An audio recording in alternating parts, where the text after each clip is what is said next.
ಆಚೆ ಹೇಳ್ತಾ ಇದ್ದೀವಿ. ಈಗ ಈ ವೈಶಾಖ ಮಾಸದಲ್ಲಿ ನಾವು ದಾನ ಧರ್ಮಗಳನ್ನು ಯಾವ ರೀತಿ ಮಾಡಬೇಕು, ಯಾವ ಕರ್ಮವನ್ನು ಮಾಡಬೇಕು ಅಂತಕ್ಕಂಥದ್ದು ಮಾಡೋದಾದರೆ, ಈ ವೈಶಾಖ ಮಾಸದಲ್ಲಿ ನಾವು ಯಜ್ಞ ಯಾಗಾದಿಗಳನ್ನು ಮಾಡ್ತಕ್ಕಂಥದ್ದು ತುಂಬ ಒಳ್ಳೆಯದು. ಯಾಗಗಳನ್ನು ಮಾಡ್ತಕ್ಕಂಥದ್ದು, ಅದರಲ್ಲಿ ವಿಶೇಷವಾಗಿ ಇವತ್ತು ನಮ್ಮ ಆನೇಕಲ್ ಭಾಗದಲ್ಲಿ ಕಡೆಯ ದಿನವಾಗಿರ್ತಕ್ಕಂಥದ್ದು.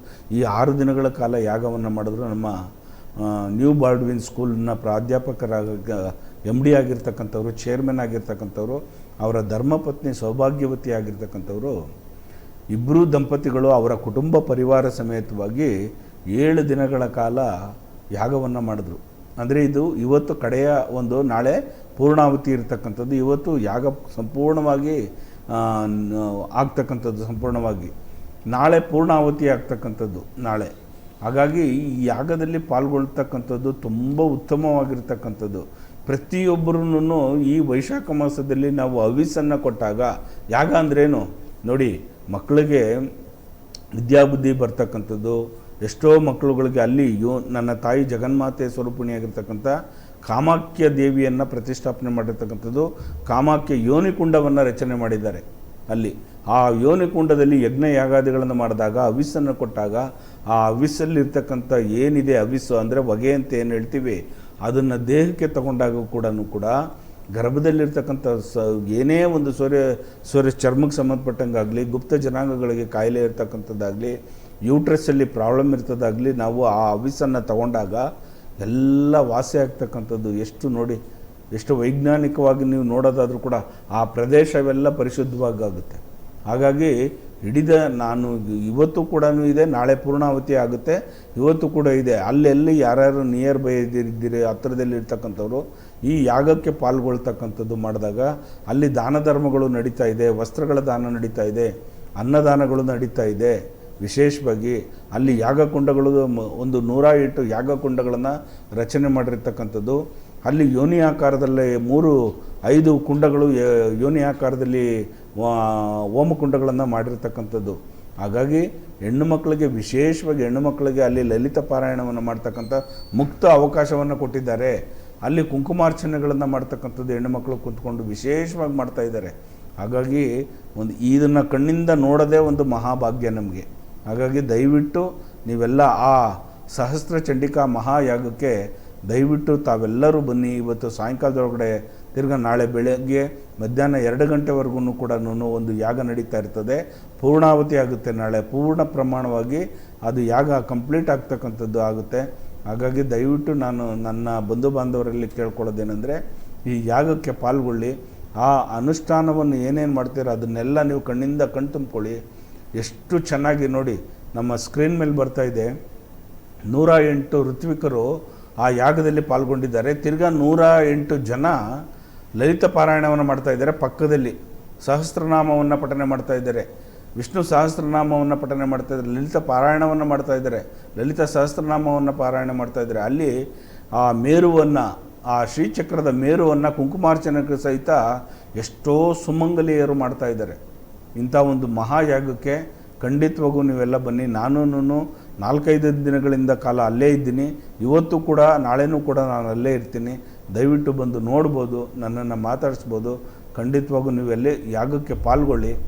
ಮುಕ್ತವಾಗಿ, ಯಾವುದೇ ರೀತಿಯಾದ ಪ್ರವೇಶ ದ್ವಾರದ ಶುಲ್ಕ ಇಲ್ಲ. ಅಲ್ಲಿ ನಿಮಗೆ ದುಡ್ಡು ಕೊಡ್ರಪ್ಪ ಒಳಗಡೆಗೆ ಬನ್ನಿ ಒಳಗಡೆಗೆ ಅಂತ ಏನಿಲ್ಲ. ನೀವು ಶುದ್ಧ ಬಟ್ಟೆಯಿಂದ, ಅಂದರೆ ಗಂಡು ಮಕ್ಕಳು ಪಂಚೆಯನ್ನು ಹಾಕೊಂಬರ್ತಕ್ಕಂಥದ್ದು, ಹೆಣ್ಣು ಮಕ್ಕಳು ಶುಭ್ರವಾಗಿರ್ತಕ್ಕಂಥ ಸೀರೆಯನ್ನು ಹಾಕ್ತಕ್ಕಂಥದ್ದು, ಡ್ರೆಸ್ಸನ್ನು ಹಾಕ್ಕೊಳ್ತಕ್ಕಂಥದ್ದು ಮಾಡಿದಾಗಲೂ ಕೂಡ ಅಲ್ಲಿ ಒಳಗಡೆಗೆ ಎಂಟ್ರಿ ಬಿಡ್ತಾರೆ. ಅದನ್ನು ತುಂಬಿಕೊಂಡು ನೋಡ್ಕೋಬೋದು. ಖಂಡಿತವಾಗೂ ಯಾಗಕ್ಕೆ ಪಾಲ್ಗೊಳ್ಬೋದು. ಅಲ್ಲಿ ವಿಶೇಷವಾಗಿ ಸುಮಂಗಲಿಯರಿಗೆ ಕುಂಕುಮಾರ್ಚನೆಯನ್ನು ಮಾಡಿರ್ತಕ್ಕಂಥ ಕುಂಕುಮ ಪ್ರಸಾದವನ್ನು, ವಸ್ತ್ರಗಳ ದಾನಗಳನ್ನು, ಅನ್ನದಾನಗಳನ್ನು ಯಥೇಚ್ಛವಾಗಿ ಮಾಡ್ತಾಯಿದ್ದಾರೆ. ಅಲ್ಲಿ ಶ್ರೀಚಕ್ರವನ್ನು ದಾನವಾಗಿ ಕೊಡ್ತಾ ಇದ್ದಾರೆ. ಅಂದರೆ ಅಲ್ಲಿ ತಾಯಿ ಜಗನ್ಮಾತೆಯ ಒಂದು ಅನುಗ್ರಹ ಎಷ್ಟು ಚೆನ್ನಾಗಿದೆ ಅಂದರೆ ಹೇಳೋಕ್ಕೆ ಸಾಧ್ಯ ಇಲ್ಲ. ಕಣ್ಣಿಂದ ನೀವು ನೋಡಬೇಕು ಒಂದು ಸಾರಿ, ಅದನ್ನು ನೋಡಿದಾಗಲೇ ನಿಮ್ಗೆ ಗೊತ್ತಾಗೋದು. ಆ ದಂಪತಿಗಳು ಇಬ್ಬರೂ ಕೂಡ, ವೇಣುಗೋಪಾಲ್ ಸರ್, ಅವರ ಧರ್ಮಪತ್ನಿ ಸೌಭಾಗ್ಯವತಿ, ಅವರ ಕುಟುಂಬ ವರ್ಗದವರು, ಅದರಲ್ಲೂ ನಮ್ಮ ಕೀರ್ತಿ ಮಹಾರಾಜು ಮತ್ತು ಹಂಸವೇಣಿ ಅಂತಕ್ಕಂಥ ನನ್ನ ಮಗಳು ಎಷ್ಟು ಚೆನ್ನಾಗಿ ಅನುಕೂಲ ಮಾಡಿಕೊಡ್ತಾ ಇದ್ದಾರೆ ಜನಗಳಿಗೆ. ಅಂದರೆ ಬಂದವ್ರಿಗೆಲ್ಲ ನೋಡಿ, ಅಷ್ಟು ಸಹಸ್ರ ಸಂಖ್ಯೆಯಲ್ಲಿ ಬಂದರೂ ಕೂಡ ಪ್ರತಿಯೊಬ್ಬರಿಗೂ ಗಮನವಿಟ್ಟು ನೋಡ್ತಾರೆ. ನಮ್ಮ MLA ಅವರು ಎಲ್ಲ ಪಕ್ಷದವರು ಕೂಡ ಬರ್ತಾಯಿದ್ದಾರೆ ಅಲ್ಲಿ. ಎಲ್ಲ ಶಾಸಕರು ಕೂಡ ಬರ್ತಾ ಇದ್ದಾರೆ ಅಲ್ಲಿ. ವಿಶೇಷವಾಗಿ ವಿಜಯೇಂದ್ರ ಅವರು ಬಂದರು, ನಾರಾಯಣಸ್ವಾಮಿ ಅವರು ಬಂದರು, ಇವರು ನಮ್ಮ MLC ನಾರಾಯಣಸ್ವಾಮಿ ಅವರು ಕೂಡ ಬಂದರು, MP ನಾರಾಯಣಸ್ವಾಮಿ ಕೂಡ ಬಂದರು, ಶಿವಣ್ಣಾದಿಯಾಗಿ ಪ್ರತಿಯೊಬ್ಬರು ಕೂಡ ಅಲ್ಲಿಗೆ ಬರ್ತಾ ಇದ್ದಾರೆ. ಯಾಕಂದರೆ ಆ ಯಾಗಕ್ಕೆ ಪಾಲ್ಗೊಳ್ತಾ ಇದ್ದಾರೆ. ವಿಶೇಷವಾಗಿ ನಮ್ಮ ಆನೇಕಲ್ ತಾಲೂಕಲ್ಲಿರ್ತಕ್ಕಂಥ ಮಹಾಜನತೆ ನಾವೆಲ್ಲರೂ ಕೂಡ, ನಾನು ಆನೇಕಲ್ ತಾಲೂಕಿನ ಅತ್ತಿಬೆಲೆ ಗ್ರಾಮದಲ್ಲಿ ಇರ್ತಕ್ಕಂಥವ್ರು, ನಾನು ಎಷ್ಟು ಪುಣ್ಯವಂತನಾಗಿದ್ದೇನೆ ಅಂದರೆ ಅಂಥ ಒಂದು ಪರಮ ಭೂಮಿಯಾಗಿರ್ತಕ್ಕಂಥ ಸ್ಪರ್ಶ ಮಾಡಿದ್ರೇ ನಮಗೆಲ್ಲ ಪಾಪ ಕ್ಲೇಶಗಳೆಲ್ಲ ಕಳೆದೋಗ್ತಕ್ಕಂಥದ್ದು. ಅಂಥ ಯಾಗವನ್ನು ಮಾಡ್ತಾ ಇರ್ತಕ್ಕಂಥದ್ದು ವೇಣುಗೋಪಾಲ್ ಸರ್ ಮತ್ತು ಅವರ ಧರ್ಮಪತ್ನಿ ಸೌಭಾಗ್ಯವತಿ, ಅವರ ಕುಟುಂಬ ವರ್ಗದವರು. ಎಷ್ಟು ಯಾಗಗಳು ನಡೀತಾ ಇದೆ ಅಲ್ಲಿ. ಋಷಿಮುನಿಗಳು, ತಪೋನಿಧಿಗಳು, ಕೇರಳ ಭಾಗದಿಂದ, ಆಂಧ್ರ ಕಾಕಿನಾಡನಿಂದ ಬಂದಿರತಕ್ಕಂಥ, ಕನಕಗಿರಿಯಿಂದ, ಶಿರ್ಡಿ ಸಾಯಿಬಾಬಾ ಪುಟ್ಟಪರ್ತಿಯಿಂದ ಬಂದಿರತಕ್ಕಂಥವ್ರು, ಎಷ್ಟೋ ಮಹನೀಯರು, ಸಾಧು ಸಂತರುಗಳು ಅಲ್ಲಿ ಬರ್ತಾ ಇದ್ದಾರೆ, ಅಘೋರಿಗಳು ಬರ್ತಾ ಇದ್ದಾರೆ. ಕೇರಳದಲ್ಲಿ ನನ್ನ ಮಹಾಗುರುಗಳಾಗಿರ್ತಕ್ಕಂಥ ಶಾಂತಿದಾಸ್ ಅವರು ಬಂದಿದ್ದಾರೆ, ಶರಣ್ ಮೋಹನ್ ಗುರೂಜಿಯವರು ಇದ್ದಾರೆ. ಇವರೆಲ್ಲ ಒಂದು ಮಹಾನ್ ಪುಣ್ಯ ಪುರುಷರು. ಅವರ ದರ್ಶನ ಮಾತ್ರದಿಂದಲೇ ನಮಗೆ ಪಾಪ ಕ್ಲೇಶಗಳೆಲ್ಲ ಕಳೆದೋಗುತ್ತೆ. ಇನ್ನು ಆ ಋಷಿಮುನಿಗಳು ಅಲ್ಲಿ ತಪೋನಿಧಿಗಳು ಯಜ್ಞ ಯಾಗಾದಿಗಳನ್ನು ಮಾಡಿದಾಗ, ಹವಿಸ್ಸನ್ನು ಕೊಟ್ಟಾಗ ಎಷ್ಟು ಚೆನ್ನಾಗಿ ನಮಗೆ ಅನುಕೂಲ ಆಗ್ತಕ್ಕಂಥದ್ದು. ಇದೆಲ್ಲ ಕಣ್ಣಿಂದ ನೋಡ್ತಕ್ಕಂಥದ್ದು ಮಾಡಿದಾಗ ನಮಗೆ ಮನಸ್ಸಿಗೆ ತುಂಬ ಸಂತೋಷ ಆಗುತ್ತೆ. ಕೆಲಸದ ಪಾಡು ಕೆಲಸ ಇದ್ದೇ ಇರುತ್ತೆ. ಆದರೆ ಋಷಿಮುನಿಗಳು ಯಜ್ಞ ಯಾಗಾದಿಗಳನ್ನು ಮಾಡೋದು ಅಷ್ಟು ಸುಲಭ ಅಲ್ಲ. ಕೋಟಿಗಟ್ಟಲೆ ಇರ್ತಕ್ಕಂಥ ದುಡ್ಡಿರೋರು ಕೂಡ ಒಂದು ತುತ್ತು ಅನ್ನವನ್ನು ಹಾಕೋದಕ್ಕೆ ಯೋಗ್ಯತೆ ಇರಲ್ಲ ಅವ್ರಿಗೆ. ಅಂಥದ್ರಲ್ಲಿ ಇಂಥ ಒಂದು ಮಹಾ ಸಂಸ್ಥೆಯ ಸಂಸ್ಥಾಪಕರಾಗಿರ್ತಕ್ಕಂಥ ಚೇರ್ಮನ್ನು, ನ್ಯೂ ಬಾರ್ಡ್ವಿನ್ನ ಚೇರ್ಮನ್, ಇನ್ಸ್ಟಿಟ್ಯೂಟ್ ಆಫ್ ಚೇರ್ಮನ್ ಆಗಿರ್ತಕ್ಕಂಥವ್ರು ಇವರು ವೇಣುಗೋಪಾಲ್ ಮತ್ತು ಅವರ ಧರ್ಮಪತ್ನಿ ಸೌಭಾಗ್ಯವತಿ, ಅವರ ಕುಟುಂಬ ವರ್ಗದವರು ಎಷ್ಟು ಅಚ್ಚುಕಟ್ಟಾಗಿ ಮಾಡ್ತಾಯಿದ್ದಾರೆ ಅಂದರೆ ಯಾಗನ. ಅವ್ರಿಗೆ ತುಂಬ ಆ ಭಗವಂತನ ನಾನು ಪ್ರಾರ್ಥನೆ ಮಾಡ್ತೀನಿ. ನನ್ನ ತಾಯಿ ರೇಣುಕಾ ಯಲ್ಲಮ್ಮ ಹಾಗೂ ಮಲೆ ಮಹದೇಶ್ವರನ ಪ್ರಾರ್ಥನೆ ಮಾಡ್ತೀರಿ. ಅವ್ರಿಗೆ ಇನ್ನೂ ಹೆಚ್ಚಿಗೆ ಆರೋಗ್ಯ ಭಾಗ್ಯ ಕೊಟ್ಟು, ಇನ್ನೂ ಹೆಚ್ಚಿಗೆ ಅವ್ರಿಗೆ ಐಶ್ವರ್ಯವನ್ನು ಕೊಟ್ಟು, ಆರೋಗ್ಯ ಭಾಗ್ಯ ಕೊಟ್ಟು, ಇನ್ನೂ ಇಂಥ ಮಹತ್ ಕಾರ್ಯಗಳು ಎಷ್ಟೋ ಸಾಧು ಸಂತಪರು ಸತ್ಕರ್ಮ ಮಾಡ್ತಕ್ಕಂಥವ್ರಿಗೆಲ್ಲರಿಗೂ ಕೂಡ ಅಭಿನಂದನೆಗಳನ್ನು ಕೊಟ್ಟು, ವಸ್ತ್ರಗಳನ್ನು ದಾನವಾಗಿ ಕೊಟ್ಟು, ರುದ್ರಾಕ್ಷಿಗಳನ್ನು ದಾನವಾಗಿ ಕೊಟ್ಟು, ಶ್ರೀಚಕ್ರಗಳನ್ನು ದಾನವಾಗಿ ಕೊಡ್ತಕ್ಕಂಥದ್ದು ಮಾಡ್ತಾಯಿದ್ದಾರೆ. ಎಷ್ಟೋ ಋಷಿಮುನಿಗಳಿಗೆ ತಪಸ್ಸು ಮಾಡಿರ್ತಕ್ಕಂಥ ಆ ಋಷಿಮುನಿಗಳಿಗೆ ದಾನಗಳನ್ನು ಕೊಡ್ತಾ ಇದ್ದಾರೆ. ಆ ಯಜ್ಞದಲ್ಲಿ ಪಾಲ್ಗೊಳ್ತಕ್ಕಂಥವ್ರಿಗೆ ಹೆಣ್ಣು ಮಕ್ಕಳಿಗೆ ನೋಡಿ ವಸ್ತ್ರಗಳನ್ನು ದಾನವಾಗಿ ಕೊಡ್ತಾ ಇದ್ದಾರೆ. ಅನ್ನದಾನಗಳು ಯಥೇಚ್ಛವಾಗಿ ಅನ್ನದಾನ ನಡೀತಾ ಇದೆ. ಅಲ್ಲಿ 3 ಭಾಗಗಳನ್ನಾಗಿ ಮಾಡಿದ್ದಾರೆ. ಬ್ರಾಹ್ಮಣಿಗೆ, ಋತುಕಿಯರಿಗೆ ಒಂದು ದಾನ, ಅಲ್ಲಿ ಅನ್ನದಾನಗಳು ಅವ್ರಿಗೆ ಬಿಟ್ಬಿಟ್ಟಿದ್ದಾರೆ, ನೀವೇ ಮಾಡ್ಕೊಳ್ಳಿ ಅಂತ. ಕೆಲವ್ರಿಗೆ VIP ಗಳಿಗೂ ಅನ್ನದಾನಗಳು ಬೇರೆ ಸಪ್ರೇಟಾಗಿ ಮಾಡ್ತಾಯಿದ್ದಾರೆ. ಇನ್ನು ಸಾಮಾನ್ಯ ಜನಗಳು ಬಂದವ್ರಿಗೂ ಕೂಡ ಅವ್ರಿಗೂ ತೊಂದರೆ ಆಗಬಾರ್ದು, ಯಥೇಚ್ಛವಾಗಿ 3 ಟೈಮೂ ಊಟ ಮಾಡಲಿ ಅಂತೇಳಿ ಒಂದು ಬೃಹದಾಕಾರವಾಗಿರ್ತಕ್ಕಂಥ ಪೆಂಡಾಲನ್ನು ಹಾಕಿ ಅಲ್ಲಿ ವಾಹನಗಳ ಪಾರ್ಕಿಂಗ್ ಮಾಡ್ತಕ್ಕಂಥದ್ದು, ಊಟಕ್ಕೆ ವ್ಯವಸ್ಥೆ ಮಾಡ್ತಕ್ಕಂಥದ್ದು, ವಸತಿಗಳು ದೂರದಿಂದ ಬಂದಿರತಕ್ಕಂಥ ಸಾಧು ಸಂತರುಗಳಿಗೆ ವಸತಿಯನ್ನು ಕೊಡ್ತಕ್ಕಂಥದ್ದು ಮಾಡ್ತಾಯಿದ್ದಾರೆ. ಎಷ್ಟು ಅನುಕೂಲ ಮಾಡಿಕೊಟ್ಟಿದ್ದಾರೆ ಅಂದರೆ ಈ ಮುಂದೆ ಯಾರು ಮಾಡೋಕ್ಕೆ ಸಾಧ್ಯ ಇಲ್ವೇನೋ ಅನ್ನೋ ಒಂದು ಮಟ್ಟಕ್ಕೆ ಅವರು ತಗೊಂಡೋಗಿ ಈ ಯಾಗವನ್ನು ಪರಿಪೂರ್ಣವಾಗಿ ಮಾಡ್ತಾ ಇರ್ತಕ್ಕಂಥದ್ದು. ಇವತ್ತು ಪೂರ್ಣ ಎಲ್ಲ ಹೋಮಗಳೆಲ್ಲ ಮುಗಿದೋಗಿ ನಾಳೆ ಪೂರ್ಣಾವತಿ ಮಾಡ್ತಾರೆ. ತಾಯಿ ಜಗನ್ಮಾತೆಯ ಆ ಚಂಡಿಕಾ ಪರಮೇಶ್ವರಿ ಆಗಿರ್ತಕ್ಕಂಥ ಆ ಲಲಿತೆಯ ಒಂದು ಪೂರ್ಣಾವತಿಯನ್ನು ನಾಳೆ ಮಾಡ್ತಾರೆ.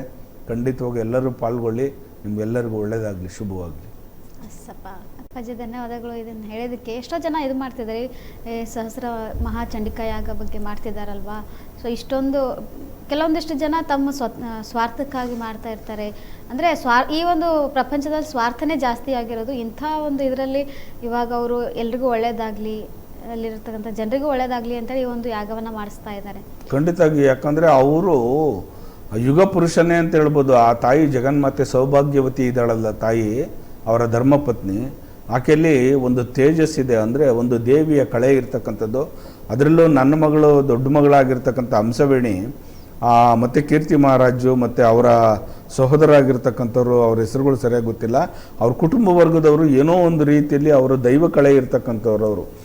ಯಾಕಂದರೆ ಈ ಸನಾತನ ಧರ್ಮದಲ್ಲಿ ನೋಡಿ, ಕೆಲವರೆಲ್ಲ ಏನು ಮಾಡಿದ್ರು, ಈ ಸ್ಕೂಲ್ ಇನಾಗ್ರೇಷನ್ ಮಾಡಬೇಕಾದ್ರೆ ಆರ್ಕೆಸ್ಟ್ರಾಗಳು ಮಾಡಿಸ್ತಕ್ಕಂಥದ್ದು, ಕುಣಿಸ್ತಕ್ಕಂಥದ್ದು, ಆರ್ಕೆಸ್ಟ್ರಾ ಮಾಡ್ತಕ್ಕಂಥದ್ದು ಇವೆಲ್ಲ ಮಾಡಿಲ್ಲ ಅವರು. ಯಾಕಂದರೆ ಸನಾತನ ಧರ್ಮವನ್ನು ಎತ್ತಿಡಿಯೋಣ, ಯಜ್ಞ ಯಾಗದ ಅಲ್ಲಿ ಇನ್ನೊಂದು ವಿಶೇಷತೆ ಹೇಳಿದ್ರು ವೇಣುಗೋಪಾಲ್ ಅವರು. ನನಗೆ ತುಂಬ ಸಂತೋಷ ಆಯಿತು. ಸೌಭಾಗ್ಯವತಿಯವರು ಒಂದು ಮಾತು ಹೇಳಿದ್ರು, ನಮ್ಮ ದೇಶವನ್ನು ಆಳ್ತಕ್ಕಂಥ ಪ್ರಧಾನ ಮಂತ್ರಿಗಳಿಗೆ ಶಿರಸಾಷ್ಟಾಂಗವಾಗಿ ಅವರಿಗೆ ವಂದನೆಗಳನ್ನು ಸಲ್ಲಿಸಿದ್ರು ಈ ಯಾಗದಲ್ಲಿ. ಏನಂತ ಕೇಳ್ಕೊಂಡ್ರು, ಇನ್ನೂ 100 ಕಾಲ ಚೆನ್ನಾಗಿ ಬಾಳಲಿ, ನಮ್ಮ ಭಾರತ ಭೂಮಿಯನ್ನು ಚೆನ್ನಾಗಿ ನಡೆಸ್ಕೊಂಡು ಹೋಗಲಿ ಮೋದಿ ಸಾಹೇಬರು ಅಂಥೇಳಿ ಅಲ್ಲಿ ಪ್ರಾರ್ಥನೆ ಮಾಡಿದ್ರು. ಅಲ್ಲಿ ಒಂದು ಸಂಕಲ್ಪ ಮಾಡಿದ್ರು. ಅದು ನಾವೆಷ್ಟು ಪುಣ್ಯವಂತರು, ನಮ್ಮ ಈ ಭಾರತ ಭೂಮಿ ಎಷ್ಟು ಪುಣ್ಯ ಮಾಡಿದೆ ಅಂದರೆ ಇಂಥ ಮಹಾನ್ ಪುರುಷನ ಪ್ರಧಾನಮಂತ್ರಿಗಳಾಗಿ ನಾವು ಪಡೆದಿರ್ತಕ್ಕಂಥವ್ರು ಎಷ್ಟು ಧನ್ಯರಾಗಿದ್ದೇವೆ ಅಂದರೆ ನಾವು ಅಷ್ಟು ಪುಣ್ಯವಂತರು ನಾವು ಈ ಭಾರತ ಭೂಮಿಗೆ.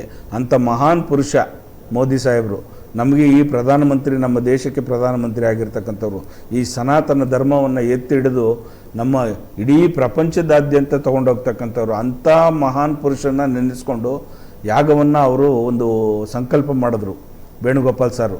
ಅವರು 100 ಕಾಲ ಚೆನ್ನಾಗಿರಲಿ ಅಂತ. ಇನ್ನೊಂದು ವಿಚಾರವನ್ನು ಹೇಳಿದ್ರು, ಅಲ್ಲಿ ಏನು ಅಮೇರಿಕಾ ಮತ್ತು ಇಸ್ರೇಲು ಇರಾನ್ ಯುದ್ಧ ನಡೀತಾ ಇದೆ ಅದು ಸಂಪೂರ್ಣವಾಗಿ ನಿಲ್ಲಿ ಅಂತ ತಾಯಿ ಕಾಮಾಖ್ಯದಲ್ಲಿ, ತಾಯಿ ಚಾಮುಂಡಿಯಲ್ಲಿ ಕೇಳ್ಕೊಂಡ್ರು. ಆ ಚಂಡಿಕಾ ಮಹಾಸಹಸ್ರ ಯಾಗದಲ್ಲಿ ಕೇಳ್ಕೊಂಡ್ರು, ಈ ಯುದ್ಧವನ್ನು ನಿಲ್ಲಬೇಕು, ಮನುಕುಲ ನಾಶವಾಗಬಾರ್ದು, ಎಲ್ಲರಿಗೂ ತೊಂದರೆ ಆಗ್ತಾ ಇದೆ, ಪೆಟ್ರೋಲಿಂದ ಆಗಲಿ, ಡೀಸೆಲಿಂದ ಆಗಲಿ, ಮತ್ತೊಂದು ಗ್ಯಾಸಿಂದ ಆಗಲಿ ಎಷ್ಟೋ ಮಕ್ಕಳುಗಳು ನೊಂದ್ಕೊತಾ ಇದ್ದಾರೆ ಅಂತ ಅಲ್ಲಿ ವೇಣುಗೋಪಾಲ್ ಸರ್ ಅವರು ಪ್ರಾರ್ಥನೆ ಮಾಡಿದ್ರು, ಒಂದು ಸಂಕಲ್ಪ ಮಾಡಿಕೊಂಡ್ರು. ಬಂಧುಗಳೇ ನೋಡಿ, ಅವರ ಮನಸ್ಸಿನಲ್ಲಿ ಇಡೀ ಲೋಕ ಕಲ್ಯಾಣಾರ್ಥವಾಗಿ ಒಳ್ಳೆಯದಾಗಲಿ, ಎಲ್ಲರಿಗೂ ಮನುಕುಲಕ್ಕೆ ಒಳ್ಳೆಯದಾಗಲಿ ಅಂತ ನಿಸ್ವಾರ್ಥ ಸೇವೆಯಿಂದ ಮಾಡ್ತಾ ಇರ್ತಕ್ಕಂಥದ್ದು. ಯಾರಿಗೂ ಬರಲ್ಲ ಆ ಸೇವೆ. ಕೆಲವ್ರು ಏನು ಮಾಡ್ತಾರೆ, ಆಡಂಬರದ ಇದು ಮಾಡ್ತಾರೆ, ಏನೋ ಅವ್ರಿವ್ರನ್ನ ಕರೆಸಿ ಏನೇನೋ ಡ್ಯಾನ್ಸ್ಗಳು ಮಾಡಿ ಎಲ್ಲ ಇದು ಮಾಡೋದು. ಅದಲ್ಲ, ಸನಾತನ ಧರ್ಮದಲ್ಲಿ ನಾವು ಹುಟ್ಟಿರ್ತಕ್ಕಂಥವ್ರು, ಅದರಲ್ಲೂ ಧರ್ಮದಲ್ಲಿ ಆ ಧರ್ಮ ನಿರತವಾದ ಕಾರ್ಯವನ್ನು ಮಾಡ್ತಾ ಇದ್ದಾರೆ. ಸನಾತನ ಧರ್ಮವನ್ನು ಎತ್ತಿಡಿತಾ ಇದ್ದಾರೆ, ಹವಿಸ್ಸನ್ನು ಕೊಡ್ತಾ ಇದ್ದಾರೆ, ಪ್ರಾರ್ಥನೆ ಮಾಡ್ತಾ ಇದ್ದಾರೆ, ಸಂಕಲ್ಪ ಮಾಡ್ತಾ ಇದ್ದಾರೆ ದೇವತೆಗಳಿಗೆ. ಅಲ್ಲಿ ನೋಡಿ, ಯಾವುದಾದ್ರು ಒಂದು ಮುಖಾಂತರದಲ್ಲಿ ದೇವತೆಗಳು ಆ ಯಜ್ಞ ಯಾಗಾದಿಗಳಿಗೆ ಬಂದು ಹೋಗಿದ್ದಾರೆ. ನಮಗೆ ಗೊತ್ತಿದ್ದಂಗೆ ಈ ಸಪ್ತ ಚಿರಂಜೀವಿಗಳು ಯಾರ್ಯಾರಿದ್ದಾರೆ ಈ ಭೂಮಿ ಮೇಲೆ, ಅಶ್ವತ್ಥಾಮ, ಬಲಿ ಚಕ್ರವರ್ತಿ ಮತ್ತು ವ್ಯಾಸ, ಹನುಮ, ವಿಭೀಷಣ, ಇವರೆಲ್ಲರೂ ಕೂಡ ಯಾವುದಾದ್ರು ಒಂದು ರೂಪದಲ್ಲಿ ಆ ಯಾಗದಲ್ಲಿ ಪಾಲ್ಗೊಳ್ಳಿದ್ದಾರೆ. ಯಾಕಂದರೆ ನನ್ನ ತಾಯಿ ಜಗನ್ಮಾತೆ ಸ್ವರೂಪಿಣಿಯಾಗಿರ್ತಕ್ಕಂಥ ಲಲಿತಾ ಪರಮೇಶ್ವರಿ, ಕಾಮಾಖ್ಯ ದೇವಿ, ಚಾಮುಂಡಿ, ಮಹಾಲಕ್ಷ್ಮಿ, ಸರಸ್ವತಿ, ಜಗನ್ಮಾತೆಯರು, ಸಪ್ತ ಮಾತೃಕೆಯರು ಅಲ್ಲಿದ್ದಾರೆ. ಹಾಗಾಗಿ ಆ ಯಾಗದಲ್ಲಿ ಇವರು ಸಂಕಲ್ಪ ಮಾಡ್ತಾ ಇರ್ತಕ್ಕಂಥದ್ದು, ಆ ಕುಟುಂಬ ಎಷ್ಟು ಮಹಾನ್ ಪುಣ್ಯದಲ್ಲಿ ಈ ಜನತೆಗೆ ಒಳ್ಳೆಯದಾಗಲಿ, ಇಡೀ ಮನುಕುಲಕ್ಕೆ ಒಳ್ಳೆಯದಾಗಲಿ ಅಂತ ಪ್ರಾರ್ಥನೆ ಮಾಡ್ತಾ ಇರ್ತಕ್ಕಂಥದ್ದು. ನೋಡಿ, ಅದರಲ್ಲೂ ಈ ಋತ್ವಿಕರು ಏನು ಹೇಳಿದ್ದಾರೆ ಗುರುಗಳು, ಈ ವೈಶಾಖ ಮಾಸದಲ್ಲಿ ನಾವು ಮಾಡ್ತಕ್ಕಂಥ ದಾನ ಧರ್ಮ ಇದೆಯಲ್ಲ, ಅನ್ನದಾನ ಮಾಡ್ತಾ ಇದ್ದಾರೆ, ವಸ್ತ್ರದಾನ ಮಾಡ್ತಾ ಇದ್ದಾರೆ, ಶ್ರೀಚಕ್ರಗಳನ್ನು ದಾನವಾಗಿ ಕೊಡ್ತಾ ಇದ್ದಾರೆ. ಅಲ್ಲಿಗೆ ಬಂದಿರತಕ್ಕಂಥ ಸಾಧು ಸತ್ಪುರುಷಗಳಿಗೆ ರುದ್ರಾಕ್ಷಿ ಮಾಲೆಗಳನ್ನು ದಾನವಾಗಿ ಕೊಡ್ತಾ ಇದ್ದಾರೆ. ಇಂಥ ಒಂದು ಮಹತ್ ಕಾರ್ಯ ಜಗತ್ತಿನಲ್ಲಿ ಮಾಡೋಕ್ಕೆ ಸಾಧ್ಯ ಇಲ್ವೇನೋ ಅನ್ನಿಸ್ತಾ ಇದೆ ನನಗೆ.